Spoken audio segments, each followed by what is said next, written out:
Ce matin, la parole de Dieu se déploie devant nous dans des tonalités bien sombres. La première lecture d'abord, il nous met au seuil d'un moment dramatique, évidemment, dans l'histoire du peuple hébreu. Arrive un nouveau pharaon, nous a-t-on dit, qui n'a pas connu Joseph, qui ne sait pas tout ce qu'il doit à cet intendant fidèle et qui décide de réduire l'influence des Hébreux au pays d'Égypte en mettant à mort tous les nouveau-nés de ce peuple. Dans l'Évangile aussi, Jésus, nous a-t-on dit, achève les consignes missionnaires qu'il a données à ses disciples et que nous avons entendues par morceaux dans la liturgie de ces derniers jours.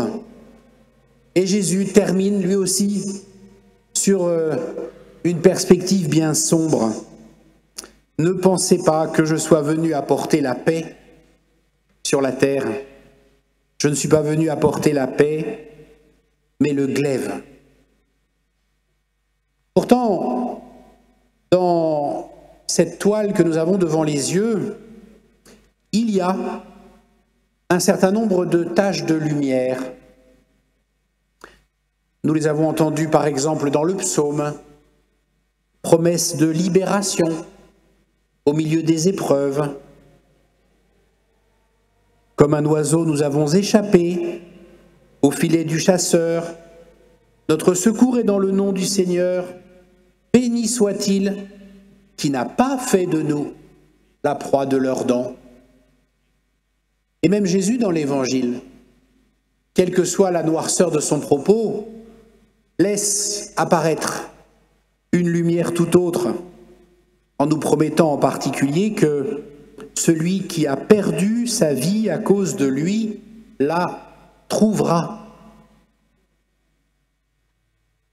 Ce jeu d'ombre et de lumière évoque pour moi, comme en écho à cette parole de Jésus ce matin, la parole de Marie ici à Bernadette, lors de la 3e des apparitions de Lourdes.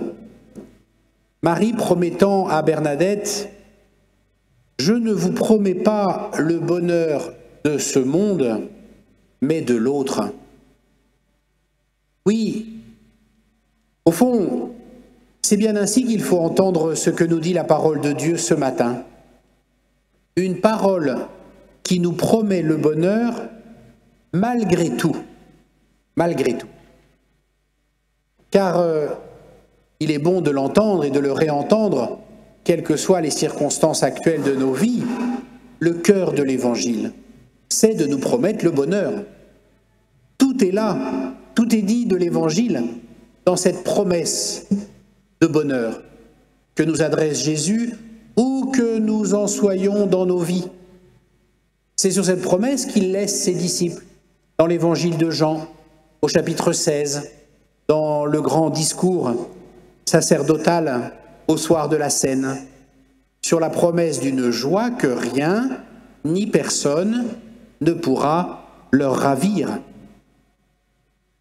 Seulement, évidemment, si Jésus promet le bonheur, ça n'est pas forcément au sens où on l'entend. C'est un bonheur pour maintenant. C'est important de le relever, car souvent, on a gardé une interprétation erronée de la promesse de Marie à Bernadette. Parfois, on l'entend sous la forme de « je ne vous promets pas le bonheur dans ce monde, mais dans l'autre ». Non.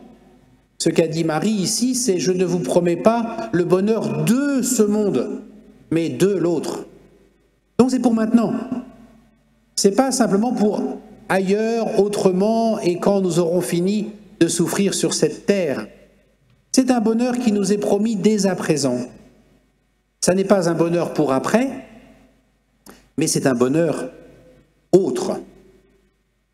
C'est un bonheur autre parce que, comme le dit Jésus très clairement dans les paroles que nous venons d'entendre, c'est un bonheur qui est le fruit de la croix. Celui qui ne prend pas sa croix et ne me suit pas n'est pas digne de moi, ne peut pas accéder au bonheur que je vous promets. Et c'est là, bien sûr, le point de rupture avec la compréhension mondaine du bonheur. Couramment, facilement, on assimile le bonheur précisément au fait de parvenir à éviter toute forme de croix, à éviter toute forme d'épreuve, toute forme de souffrance, à demeurer, si tant est que ce soit possible, dans une forme de quiétude et de facilité de vie.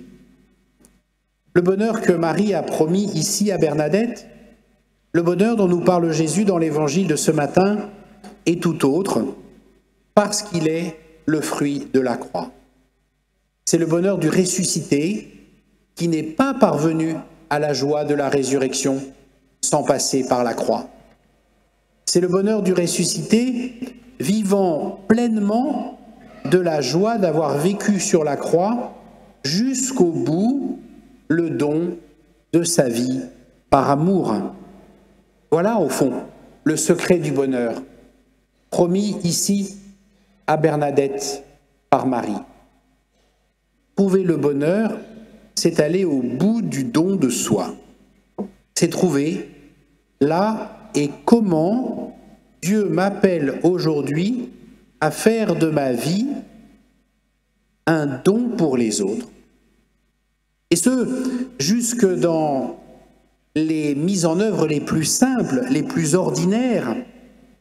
Celui qui donnera à boire même un simple verre d'eau fraîche, précise Jésus ce matin, à l'un de ses petits en sa qualité de disciple, amen, je vous le dis, non, il ne perdra pas sa récompense.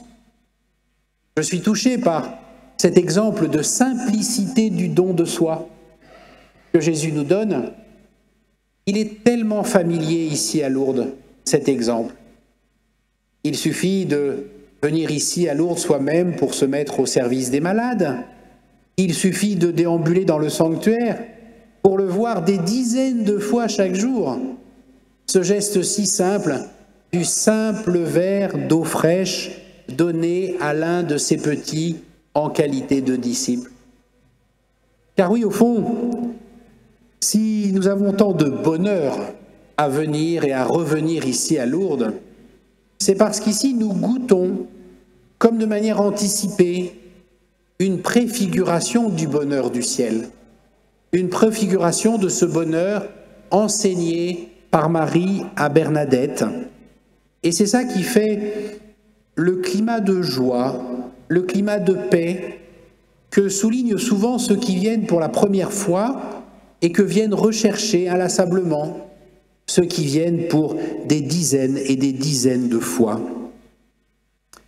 Chers amis, c'est la grâce que je demande à Dieu de vous donner comme fruit de votre pèlerinage à Lourdes cette année, en relançant en vous, dans vos vies sacerdotales, vos vies religieuses, vos vies d'hommes et de femmes laïques, en relançant en vous la joie du don de soi, vous mettre sur le chemin du bonheur.